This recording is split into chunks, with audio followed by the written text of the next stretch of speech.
So it's just past 1 in the morning. I just got back from Best Buy, and wow, we are officially here, and I'm incredibly excited to be unpackaging the Nintendo Switch 2, the Mario Kart World Bundle, and the Pro Controller 2. Another super cool thing that they had, if you pre-ordered from Best Buy, you actually got in this plastic casing here a collectible commemorative Best Buy coin, silver, for just being a part of the launch. All right, we're going to start with the console first. The fact that I got the bundle itself was a miracle. I brought comically large knife for this comically small box. Just for packaging's sake, I have the day one. This is the March 3rd, 2017 Nintendo Switch box that I got at GameStop, which is across the street of the Best Buy I pre-ordered at. I have these here because I want to directly compare and contrast the new Pro Controller, the Joy-Con, the color, because like any psychopath, I skinned my launch Joy-Con alive, and I want them here to just compare the neon colors to the Joy-Con accents that are on the Switch 2. All right, we're opening it here. Oh man, oh my God. This is the first thing that you see when you open the box. That's crazy. Look at this tablet, it's massive. Dear fucking God. Let's take the tablet out. This is shockingly light, and it's just ridiculously slim. Set that to the side here. Let's take out the new Joy-Con 2. Whoa. If you have the Mario Kart bundle, once you open up this sleeve, hidden inside is actually the pamphlet with the download code. So you guys see, you get a Mario Kart little thing because it's a digital download. They don't want to include the physical game in it. Meh. Other than that, we got the health and safety warning, and we've got the HDMI and wrist straps for the Joy-Con. So I want to take out the Joy-Con, and then we'll do the tablet. Whoa, oh man. Ooh, that is smooth. This is crazy, just comparing them. Dude, these shoulder buttons are honestly a game changer. I genuinely see people splitting Joy-Con and using them horizontally for games like Mario Kart. Maybe they'll go back and play Snipper Clips, or any just couch co-op game like Smash Brothers or something. I can genuinely see people using this controller sideways now. All right, the right Joy-Con. This one interests me solely because, not because of the capture button. I really couldn't give a shit about the capture button. Everyone was hyping it up for some reason. I don't care. But what really intrigues me, there's no IR sensor on the bottom of the right Joy-Con. Honestly, I thought that was a bold move. I thought that, you know, Nintendo being the way they are, they're going to want previous tech demos that really show off their hardware, like 1-2 Switch, to be fully compatible with the further they evolve Nintendo Switch as a brand. And the fact that they don't have an IR sensor, so some games in 1-2 Switch aren't going to be compatible, that's just super interesting to me. I want to take out the wrist straps because I want to see the mouse movement. These are not magnetic. These just click in. Is that right? I'm pretty sure you have to... Oh, okay, yeah, so you put in the bottom one first. And with the wrist strap in, honestly, the wrist strap, yeah, this feels really good. Freaking, there's a gnat in here. This is by far the worst table to practice this on. I have a mouse pad like literally right over here. I probably should have brought the mouse pad over here. When I was just like theorizing with the mouse, I was taking my original right Joy-Con and I was putting it sideways, and I was like, you know, I can kind of see it, but it's just so small, I don't see it really being comfortable. With this chunky motherfucker, yeah, I think I'll be playing Metroid Prime 4 like this. The star of the show, the actual tablet, and fuck, dude. This is a gigantic screen at roughly 7.9 inches of a display, and it outputs at 1080p with a variable refresh rate of up to 120 hertz. Variable refresh rate is only supported in tabletop/handheld mode. It is not supported on if you have a variable refresh rate monitor. For TV mode, that isn't going to be supported, unfortunately. Oh, that is wow, that is really tough. Dude, I'm getting my freaking fingerprints all over this. Yeah, that shit's not moving, dude. I hope you guys remembered to bring your micro SD express card for your Nintendo Switch 2. If you're going to be planning on going digital this generation, it is going to be required that you use a micro SD express card. Regular micro SD cards are not going to be supported. Okay, I'm going to attach the Joy-Con to the Switch 2. As soon as you really get to around here, like when you're already making physical contact with the system, you're good to go. and it's gonna be just fine. It really helps that they kept the width of the system just about the same as the Nintendo Switch, if maybe a little bit thicker. And then the eject buttons on the back, is it really just like, oh, you gotta like really press on that. You're not like accidentally taking this thing out. There is full intention when you are taking these Joy-Con off of the system. There hasn't been official word on Joy-Con drift. There's just been mild dialogues from my understanding that Nintendo has created their own sort of architecture around the lines of what Hall effect is in more modern controllers, where it's a more magnetic analog reading for the controllers. So there's not as much friction when you're using the Joy-Con sticks, and that's not going to degrade the stick over time, causing what analog stick, like Joy-Con drift, is. That was a humongous problem with the original Switch, and it seems like that's hopefully going to be a thing of the past. I don't think Nintendo is going to want to deal with that. They have all the money in the world to deal with it, but they're not going to. This kickstand can also go like crazy wide, right? Oh my God.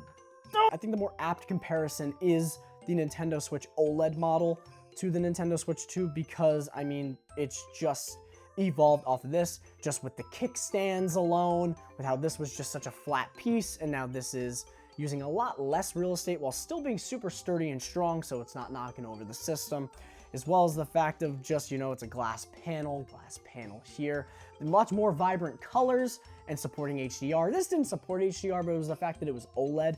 This is an LCD screen, and while LCD, you're still going to notice that the blacks aren't all that black, the whites aren't super bright, but the colors are incredibly vibrant on this system to the point where I feel like the general audience really isn't gonna care. I think if you're super adamant on having an OLED system, I guess you can wait for a Switch 2 OLED that will realistically show up in the next 3 to 4 years. But I also feel like this is fine, but if you care that much about portable OLED gaming, you probably have already invested in a Steam Deck anyway. Oh wow, these are two separate pieces now. This is the 60-watt power adapter, and this is the C to Type-C USB cable to power into the dock for your Nintendo Switch 2. Oh, this is the Joy-Con Grip 2. Whoa, ho ho ho. So because of this cutoff, I was a little bit concerned on what the genuine comfort would be, considering that this is just like dead air over here. So I am curious. It genuinely is, it actually is like pretty damn comfortable. Honestly, if I didn't end up getting a Pro Controller tonight, I would be more than comfortable with using this long term and probably wouldn't have invested in a Pro Controller for the far future, honestly. And if you wanted to get a Pro Controller, but just either didn't have the money yet, or maybe they're out of stock, or maybe you just want to wait a little bit, your original controllers, like the original Joy-Con and your Pro Controller, will work no problem with the Nintendo Switch 2. And as far as we understand, that should also go for third-party controllers that were designed with the Switch in mind. This is a chunky toaster this time around. So this is notably heavier because more than just the board inside, there's actually an exhaust fan that when you have this docked into your system and say you're running a game that is going to be running the upscaling of the Switch 2 pretty hard, this fan is going to kick into gear and keep your system cool. I'm shocked that they didn't have that in the original dock. I'm assuming because, you know, the original Switch was made on a budget. I guess they just really didn't have the resources to include that, but oh well. It's going to honestly get tough getting used to how to close this back panel. 2 USB-A ports on the side. I don't know why they went with USB-A. I don't know. I guess the PS5 still had a USB-A port. I don't know if the Series consoles do. I'm pretty sure it's just USB-C. Let's see. Wow. I don't know about you. This is looking pretty damn good. All right, we've got the console looking all pretty and stuff. I'm going to be doing the setup and all that, like system transfer, download Mario Kart on my own time. But while we're still here, let's take a look at the Nintendo Switch Pro Controller 2. Comically large knife returns. If you are considering getting a Pro Controller 2, I just want to let you guys know these are running up to $85 US, $85 United States. And that, I understand, is a lot. It is $5 more than their software nowadays. $80 for Mario Kart. Try your absolute best to get the Mario Kart bundle. You're saving about 45% off on Mario Kart World if you get the bundle. You're not gonna have a physical case if that matters to you. To me, it really doesn't, honestly. This is really small packaging for this controller. I mean, it's... Wow. Oh, fuck. Okay, that's why they have the USB-A ports on the dock, because the Pro Controller, and I'm gonna assume other accessories, besides the Nintendo Switch 2 camera, which I don't think you should waste your money on personally. Just use a USB camera. It's universal. These come with USB-C to USB-A. This looks smaller. How did they do that? Oh my God, it actually is. Dude, wait a second. This is... Oh my God. People at the events had described the analog sticks of this Pro controller to be like gliding. Yeah, they feel like the Joy-Con sticks. They're definitely doing something unique here. Why I leaned into getting the Pro controller is because of the new GL and GR buttons on the back. These are programmable, mappable buttons that you can have for any input. So say for whatever reason, if I wanted to assign the left D-pad press to GL, I can assign that. Or if I want to use a different button, like if I want to look at my rear camera view but not stop holding the gas in Mario Kart, I can assign the A button to GR, and then I can just press and toggle the rear view button in Mario Kart. I think it'd be really useful that if headphones that also have built-in microphones can be read when plugging into the Pro controller. I feel like that just makes the most sense. I know they're really advertising the whole noise cancellation technology of the Switch 2's microphone so that you can have it on like your center console in your living room, and then you can be almost on the other side of the room on a couch and it'll still pick up your voice clearly. I don't buy that. I don't think any of you buy that. You shouldn't buy it if you believe Nintendo's word. I think you're crazy for that, honestly. I don't think noise cancellation technology is really... I don't think voice isolation technology is really at that point yet, especially not with Nintendo. They're not going to be breaking new strides when it comes to audio design. So maybe that's the case. I don't know. I'm not going to be using Game Chat because I use Discord because I'm a normal, sane human being. I know that in anticipation for this, Nintendo has made so many severe wrong moves and just bad PR decisions building up to the launch of this system, and it's genuinely a shame because they've had the most momentum out of any company in the industry going into this, and everybody already knew what was going to happen, and this was the one time that Nintendo was really going to be delivering exactly what everyone was expecting and wanted out of a new generation following the Nintendo Switch. And while they're delivering this is exactly what we asked for. It's at a price point none of us expected. It's against a lot of the freedoms that a lot of people expect. I don't know if you guys saw the new end user license agreement updates about whether or not you necessarily own your hardware, potentially modifying your system, them being able to manually break your console just at the push of a button. It scares a lot of people. It's still up in the air. Maybe this is something that we end up not having to worry about. Maybe this is something that once everyone has their hands on it tomorrow, or early in the morning once the sun rises, people are going to be freaking out all in arms. There's going to be fires. But we don't know yet. I'm hoping that the latter isn't the case. I really want this to be a huge, huge generation for Nintendo. Do I think realistically it's going to be much bigger than how this performed? No. It's really hard to capture lightning in the same bottle, but I still think this is going to be great. I think the software is going to be awesome. I'm super excited. I'm really ecstatic for Mario Kart World. You're probably going to be seeing that I'm live streaming Mario Kart World already.